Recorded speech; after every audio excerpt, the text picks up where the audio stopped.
अंबिकापुर में बनाया गया स्मृति वन वाटिका फिलहाल बदहाल है। लोगों ने यहां अपने पूर्वजों की यादों को संजोने के लिए पेड़ लगाए थे, लेकिन अब यह वाटिका असामाजिक तत्वों का अड्डा बन गई।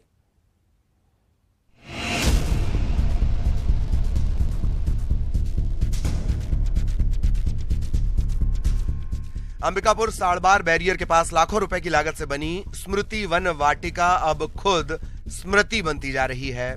करीब 5 हेक्टेयर में वन विभाग ने इस वाटिका का निर्माण करवाया। लोग यहां अपनों के नाम से पेड़ लगाकर उनके नाम को हमेशा संजोकर रख सकें, इसी मकसद से इस वाटिका का निर्माण किया गया था। इन पेड़ों की देखरेख का जिम्मा वन विभाग ने लिया था। इस जिम्मेदारी को वन विभाग के अमले ने कैसे निभाया, उसे ये तस्वीरें बता रही हैं। इस वाटिका में लगाए गए सैकड़ों पेड़ नष्ट हो गए। स्मृति वन वाटिका में लोगों ने 500 से ज्यादा पेड़ लगाए थे। इतना ही नहीं, बदहाल स्मृति वन वाटिका असामाजिक तत्वों का अड्डा बन गई है।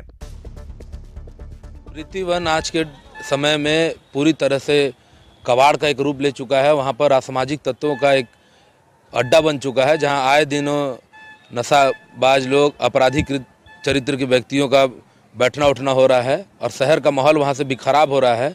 और इसके लिए एक जनता के बीच में एक रोष है।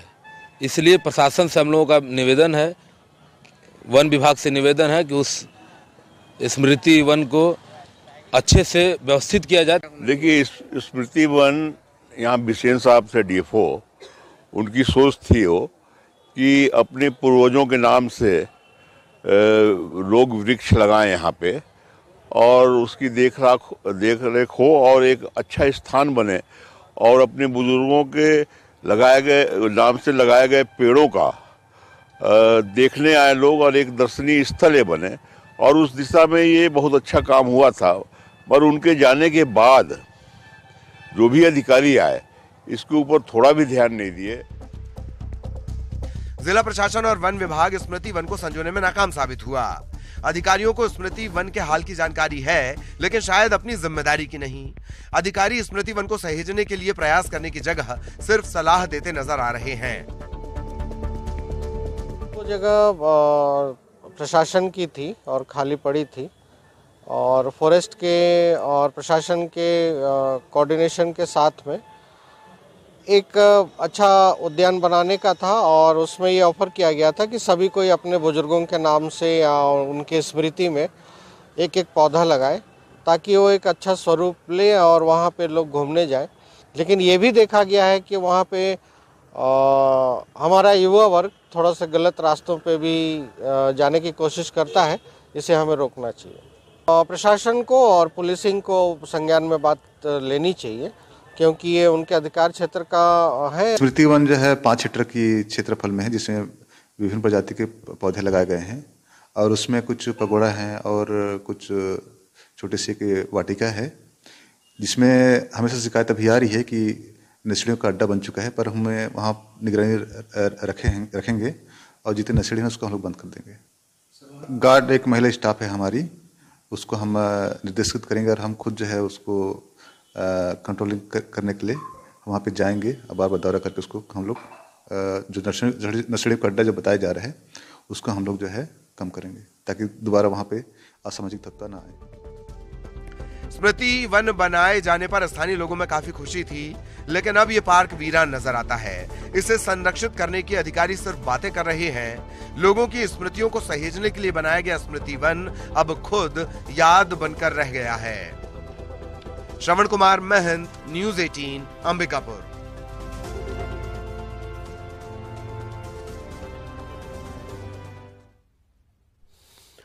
और श्रवण आपको नजर आ रहे होंगे, हमारे सहयोगी श्रवण हमारे साथ जुड़े हुए हैं। श्रवण ने एक बड़ी महत्वाकांक्षी परियोजना, और वो सिर्फ लापरवाही के चलते इस तरह से बर्बाद हो रही है, बदहाल हो रही है। श्रवण जी बिल्कुल, एक बहुत ही अच्छी महत्वाकांक्षी योजना थी, जिसमें अपने पूर्वजों को याद करने के लिए बहुत ही अच्छे वन विभाग और प्रशासन की टीम ने एक 5 हेक्टेयर के भूमि को सुरक्षित कर उसमें इस योजना को बनाया गया था।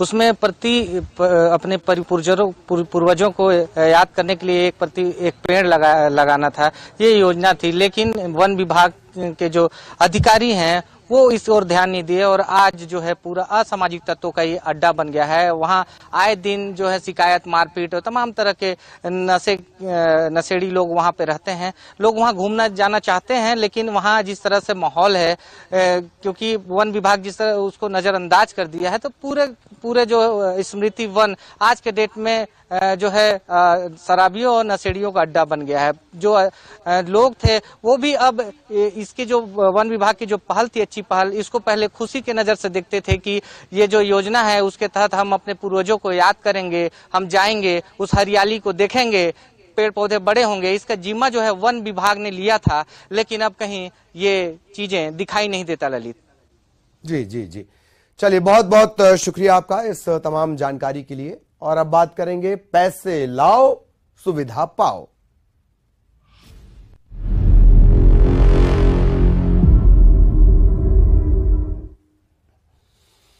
सीहोर के नसरुल्लागंज में उप जेल अधीक्षक घूस लेते रंगे हाथों गिरफ्तार किए गए।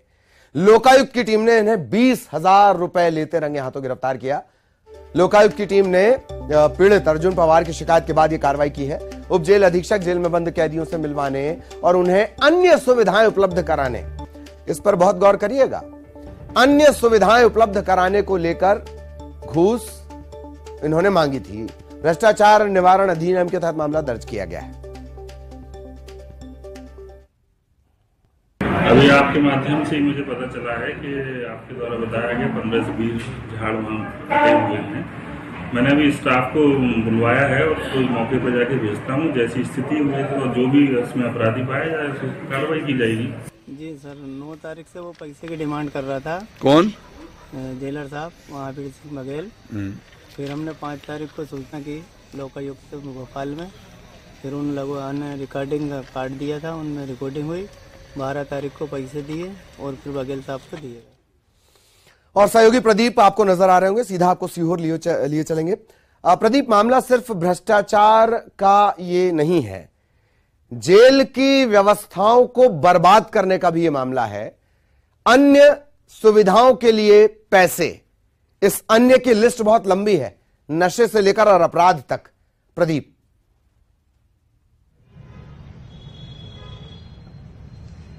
ललित, संविधान में भारत में जेल को सुधार गृह कहा गया है, लेकिन सबसे ज्यादा गंदगी अगर कहीं देखी जा रही है तो वो जेलों में दिखाई दे रही है। चाहे तिहाड़ जेल का मामला हो, चाहे मध्य प्रदेश के अंदर सीहोर जिले की नरसुर जेल का मामला, हम देख रहे हैं कि जिस तरह से जेल अधीक्षक जिन्हें कैदियों के बीच में रहकर उनके बीच सुधार और चरित्ररोपण का काम करना है, वही अपनी रिश्वत की भूख के चलते हुए जिस तरह से जेल के प्रशासन का दुरुपयोग कर रहे हैं, जिस तरह से अपराध के साथ एक संगठित तरीके से कार्य कर रहा है, ये निश्चित रूप से अपने आप में बड़ा दुर्भाग्यपूर्ण है। और इस पूरे ही मामले पर मध्य प्रदेश सरकार को गंभीर होकर जेलों के अंदर जो फैल रही गंदगी है उस पर कार्रवाई, क्योंकि जिस तरह से जो आवेदक है अर्जुन, उसका साला भूरा और 3 अन्य लोग जेल के अंदर हैं। वो मिलने गए तो उन्होंने पहले मिलने से मना किया, उसके बाद अंदर से उनके साथ मारपीट आई हुई, और जब उन्होंने कहा कि हम जेल में बहुत ज्यादा परेशान हैं, तब उन पर दबाव बनाया गया कि यदि आप ये चाहते हो कि जेल के अंदर आपको सुविधाएं मिले, जेल के अंदर आपको आराम मिले, तो आपको 20,000 रुपए प्रति व्यक्ति के हिसाब से, यानी 4 लोगों के लिए 80,000 देना पड़ेगा। तब जाके ये मामला लोकायुक्त तक पहुंचा और लोकायुक्त ने बहुत ही तरीके के साथ में इस पूरे मामले को हैंडलिंग किया और रंगे हाथ उनको गिरफ्तार किया है। जी ललित। चलिए बहुत बहुत शुक्रिया प्रदीप इस तमाम जानकारी के लिए। सहयोगी प्रदीप विस्तार से जानकारी दे रहे थे। और अब बात करेंगे दुर्ग की। दुर्ग में मकर संक्रांति को लेकर बाजार गुलजार हैं। पतंग उड़ाने की परंपरा के चलते पूरा बाजार पतंग, मांझे और खतरनाक मांझों से पट गया है। एक तरफ रंग बिरंगी पतंगे हैं, लोगों को आकर्षित कर रही हैं, और दूसरी तरफ खतरनाक मांझा खतरे का संदेश दे रहा है। प्रशासन ने इसे लेकर अब तक कोई गाइडलाइन जारी नहीं की है। बाजार में धड़ल्ले से खतरनाक मांझा बेचा जा रहा है।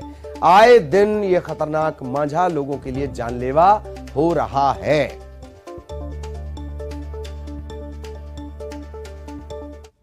संक्रांति पर्व को लेकर बाजार पूरी तरह से तैयार हो गए हैं। मैं आपको दिखाना चाहूंगा कि रंग बिरंगी पतंगे जो है वो बच्चों को आकर्षित कर रही है और बड़े भी इसकी खरीदारी में जुटे हुए हैं। आप देख सकते हैं कि किस तरह से रंग बिरंगी पतंगे आई हुई है, जहां पर लोग अब जो है मकर संक्रांति पर पतंग उत्सव मनाएंगे, एक दूसरे की पतंगे काटेंगे।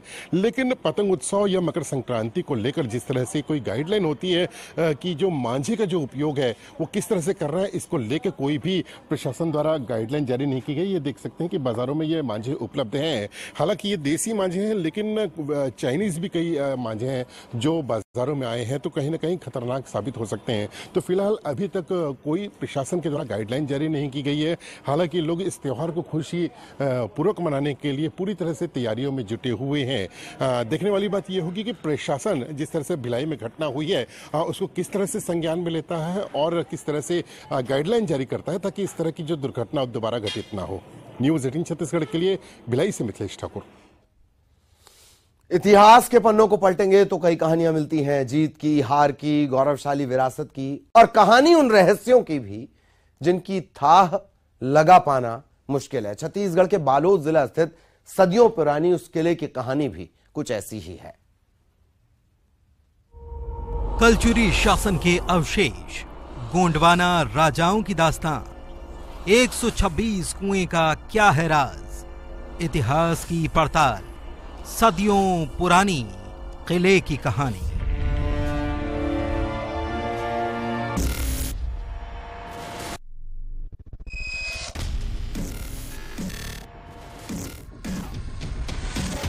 छत्तीसगढ़ से बहने वाली तांदुला नदी के तट पर स्थित है जिला बालोद। इसकी खूबसूरती जितनी प्रकृति की हंसी वादियों से है, उतना ही गौरवशाली इसका इतिहास भी है। जिला मुख्यालय स्थित बूढ़ापारा में एक प्राचीन किला मौजूद है। किले के अवशेष 9वीं से 12वीं शताब्दी के बीच होने का दावा किया जाता है। इतिहासकार बताते हैं कि यह किला गोंड राजाओं के 52 गढ़ से संबंधित है। कलचुरी शासन के अवशेष भी यहाँ मिलते हैं। बालोद के बूढ़ा तालाब में जो प्राचीन किला है वो 9वीं से 12वीं शताब्दी का है। ये नागवंशी गोंड राजाओं का किला है और इस किले का संबंध 52 गढ़ से संबंधित है, जो रानी दुर्गावती के पति राजा दलपत शाह के राज्यवंश में आता है। बूढ़ापारा के इस किले को बेहद सुरक्षित तरीके से बनाया गया था। उस दौर में किले पर हमले का खतरा अक्सर रहता था, लिहाजा किले के 3 तरफ खाई और एक तरफ तालाब बनाया जाता था। जब भी दुश्मन का हमला होता तो तालाब का पानी खाइयों में छोड़ दिया जाता था। ऐसे में दुश्मनों के सामने कोई चारा नहीं रहता और उन्हें वापस लौटना पड़ता। सुरक्षा के लिहाज से बनाया गया वो तालाब आज भी मौजूद है। जो प्राचीन इमारत है वहाँ के, जो खंडहर में है, उसको देख करके लगता है कि 9वीं शताब्दी में एक महत्वपूर्ण वो महल रहा होगा और उस महल को बचाने के लिए 3 तरफ खाई और एक तरफ तालाब बनाया जाता था और तालाब में के पानी को खाइयों में भर दिया जाता था तो दुश्मन हमला नहीं कर सकते थे। दावा है कि बूढ़ा तालाब में 126 कुएं भी बनाए गए थे। किले से निकलने के लिए 6 गुप्त मार्ग थे, जिन्हें आपात स्थिति में निकलने के लिए राज परिवार इस्तेमाल करता था। आज भी बरगद की जड़ों में जकड़े शान से खड़ा ये प्रवेश द्वार, शिलाखंड पर गंगा यमुना की अंकित प्रतिमा, दीवार पर तलवार और ढाल लिए योद्धा, सदियों पुरानी भगवान गणेश की मूर्ति किले के इतिहास का बखान कर रही है। प्राचीन काल के राजा महाराजा जो बूढ़ापारा में राज करते थे, निवास करते थे, उन्होंने किले के साथ साथ यहाँ पर एक तालाब भी बनवाया था, तालाब भी खुदवाया था। बताया जाता है कि इस तालाब में आज भी 153 कुएं मौजूद हैं, जिसकी पतासाजी अब तक के नहीं हो पाई है। तो इस तरीके से बालोद जिले का इतिहास रहा है, बस उसे सहेजने की ज़रूरत है ताकि बालोद जिले का इतिहास लोगों की जुबान तक हो और इस इतिहास को लोग जान सके। दिलेश्वर देवांगन, न्यूज़ 18 छत्तीसगढ़, बालोद। और अब बात ग्रंथ के गहरे ज्ञान की।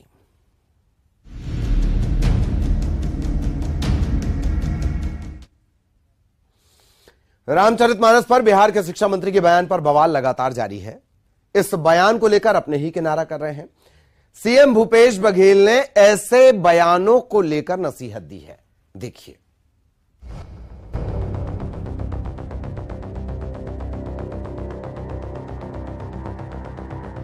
रामचरितमानस पर दिए बिहार के शिक्षा मंत्री चंद्रशेखर के बयान पर हंगामा जारी है। इस बयान को लेकर अब अपने ही उनसे पल्ला झाड़ते नजर आ रहे हैं और अब ये मामला छत्तीसगढ़ तक भी पहुंच गया है। सीएम भूपेश बघेल ने कहा कि सोशल मीडिया की सतही विवेचना नहीं, किसी भी ग्रंथ पर गहन चिंतन कर सूक्ष्म तत्वों को समझना चाहिए। अब उसके बारे में बहुत सारे लोग बोल रहे हैं। देखिए, कोई भी ग्रंथ है उसमें मैं विनोबा भावे जी के जो वर्षन है उसको मैं कोट करूंगा। विनोबा भावे जी ने कहा कोई भी ग्रंथ है और किसी ग्रंथ में कोई विषय दिया गया है तो उसको बहुत गहन चिंतन करके उसके जो सूक्ष्म से सूक्ष्म तत्व को ग्रहण करना चाहिए। आज दिक्कत क्या है कि हम ऊपरी ऊपरी सब बातें कहते हैं। रामायण में बहुत गुण तत्व दिया गया तो उन गुण तत्वों को विवेचना करके हमको ग्रहण करना चाहिए। उस समय तत्कालीन जो परिस्थिति थी उसके तहत से वो रचना की गई। आज 600-650 साल हो गया रामायण की रचना की है। उसके पहले कितने रामायणों की रचना की गई है, कितने भाषाओं में रचना की गई है। तो उसमें जो मूल तत्व है, गुण तत्व है, उसको हमको लेना चाहिए, चाहे किसी भी धर्म ग्रंथ का हो। हमको उसी को जैसे लिखा गया वैसे मानना नहीं चाहिए, बल्कि आज की परिस्थिति में उसकी विवेचना करके उनके जो मूल तत्व है और उसमें और जो उसमें सूक्ष्म जो तत्व है उसको हमको ग्रहण करना चाहिए। ये विनोबा भावे जी ने कहा तो वो बात सही है। और आजकल ये सोशल मीडिया और इसके माध्यम से बिल्कुल सतही तौर पे सारी विवेचनाएं की जाती है और इससे समाज का भला नहीं होता है, इसमें विद्वेष ही फैलता है। सीएम भूपेश बघेल ने बड़े ही सधी शब्दों में इस बयान पर अपनी प्रतिक्रिया दी है। साथ ही रामचरितमानस जैसे ग्रंथ को गहन चिंतन से समझने की सलाह दी है। बिहार के शिक्षा मंत्री के जेडीयू ने भी बड़ा हमला बोला है। जेडीयू कोटे से मंत्री अशोक चौधरी ने कहा कि किसी की धार्मिक भावना से खिलवाड़ नहीं किया जाना चाहिए। उन्होंने शिक्षा मंत्री से बयान वापस लेने की मांग की है। एक तो हमारी मेरा ये स्पष्ट राय है कि किसी भी धार्मिक भावना, जो धार्मिक ग्रंथ है, आज घर घर में रामचरितमानस और सुंदरकांड का पाठ होता है। हर घर में लोग रामचरितमानस को, भगवान राम को एक भगवान के रूप में, एक आदर्श के रूप में, मर्यादा पुरुषोत्तम के रूप में लेते हैं। उसी तरह से ना हम कुरान पर कभी बोलने का प्रयास करना चाहिए, राजनीतिक जीवन में, सामाजिक जीवन में है, ना बाइबल पर कभी बोलना चाहिए। इन सब चीजों से परहेज करना चाहिए। और हम तो को एग्जिस्टेंस की बात करते हैं। हमारी पार्टी, हमारे नेता हमेशा को एग्जिस्टेंस की बात करते हैं कि हम हिंदू धर्म के भी अनुयायी हैं, हम मुस्लिम के भी सम्मान करते हैं और ईसाई को भी सम्मान करते हैं, हम सिख धर्म के प्रति भी अपना सम्मान रखते हैं। तो इस तरह ये भावना रहनी। सोशल मीडिया पर सतही जानकारी हासिल कर आजकल अज्ञानी भी हर विषय के जानकार बन बैठे हैं। ऐसे लोगों को सीएम भूपेश बघेल की सलाह पर गौर करना चाहिए। सतही जानकारी नहीं, गहन चिंतन से ज्ञान मिलता है। Bureau report, news 18। तो एक बयान जो रामचरितमानस को लेकर दिया गया, उसे लेकर अब तरह तरह की बयानबाजियां हो रही हैं। कुछ बयानबाजियां सियासी हैं, वोट बैंक के लिहाज से हैं, और कुछ बयानबाजी जो है वो सिर्फ एक दूसरे को नीचा दिखाने के लिहाज से। ममता हमारी सहयोगी इस वक्त हमारे साथ जुड़ रही हैं। ममता के पास आपको लिए चलेंगे। ममता, तमाम तरह के बयान, इन सब के बीच मुख्यमंत्री ने जो बात कही वो मार्के की है। विनोबा भावे को कोट करते हुए वो कह रहे हैं कि हर ग्रंथ में एक गूढ़ ज्ञान छुपा है और सोशल मीडिया के इस दौर में लोग सतही बातों पर ज्यादा ध्यान दे रहे हैं। ममता।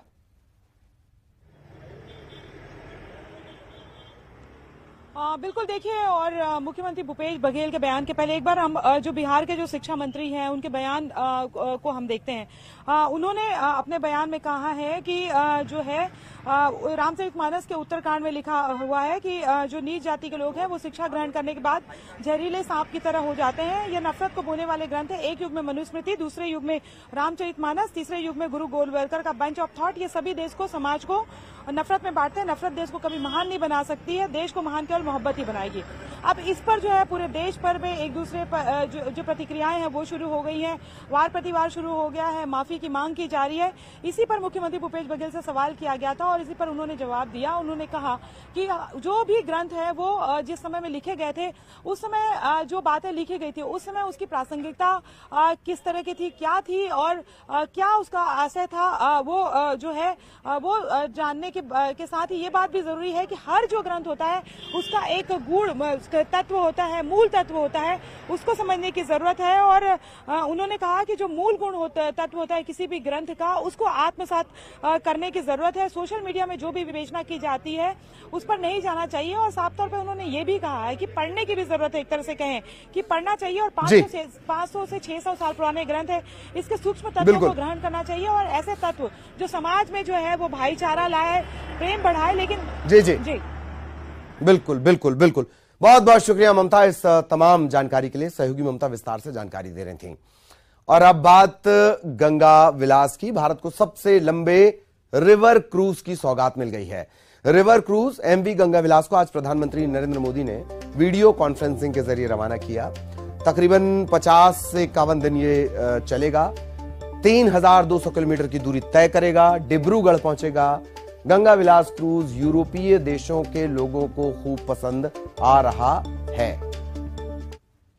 मैं बनारस की जनता का भी यहाँ पर जिक्र करूंगी। उन्हें ये इस बात की उम्मीद है कि रोजगार के अवसर भी इससे बढ़ेंगे। और जो प्रधानमंत्री नरेंद्र मोदी ने वादा किया था अपने संसदीय क्षेत्र के लोगों से, वो जरूर अलग अलग चरणों में हमने पूरा होता हुआ देखा है। और उसी का आज बहुत खास चरण है। और बनारस वैसे ही अलग अलग घाटों पर छोटी बड़ी नौकाएं हमने देखी है, लेकिन दुनिया का सबसे लंबा रिवर क्रूज भी यहां से शुरू हो सकता है। दुनिया के सबसे लंबे रिवर क्रूज की यात्रा भी यहां से हो सकती है। ये शायद कल्पना भी इससे पहले किसी ने की नहीं होगी, जो आज सही साबित होता हुआ तस्वीरों में भी नजर आ रहा है। और वो एक पन्ना आज यहाँ से जुड़ने वाला है। इस क्रूज के ऊपर इस वक्त हम मौजूद हैं। मैंने आपको बताया कि उस तरफ आपने देखा, ये देखिए, ये तस्वीर आप देखिए, इसको इस तरीके से बनाया गया है कि यहाँ पर जो बैठे वो इस तरफ का जो व्यू है उसका पूरी तरीके से पूरे सफर के दौरान आनंद ले पाए। छोटी टेबल एक यहाँ पर रखी गई है, यहाँ पर चाय कॉफी ब्रेकफास्ट भी यहाँ पर किया जा सकता है। इसके अलावा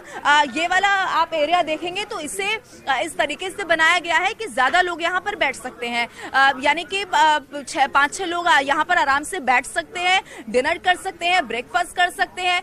किसी भी रूप में उन्हें ये ना लगे कि वहां पर कुछ बोरिंग है या फिर कुछ उनके एक्साइटमेंट के लिए नहीं है। इसीलिए मैंने आपको बताया कि यहाँ पर अलग अलग तरीके की जब यात्रा चल रही होती है तो सांस्कृतिक कार्यक्रम भी होते हैं, उसकी भी व्यवस्था की जाती है। जैसे आज ये बनारस के रविदास घाट पर रुका है, तो ऐसे ही जब ये अलग अलग जगहों पर रुकता है तो वहाँ की संस्कृति क्या कहती है, वहाँ का कोई फेमस नृत्य है, तो उसकी भी तैयारी इस तरीके से की जाती है कि इन पर्यटकों को उससे रूबरू करवाया जा सके। इसके अलावा अगर अंदर की बात करूँ, थोड़ी देर के बाद मैं तस्वीरें भी दिखाऊंगी, वहाँ यहाँ जिम, स्पा, ये सारी सुविधाएं इन पर्यटकों के लिए यहाँ पर रखी गई है, जिससे जो यात्रा इनकी है वो पूरी तरीके से सुखद। और इसी के साथ इस बुलेटिन में इतना ही। खबरें जारी रहेंगी।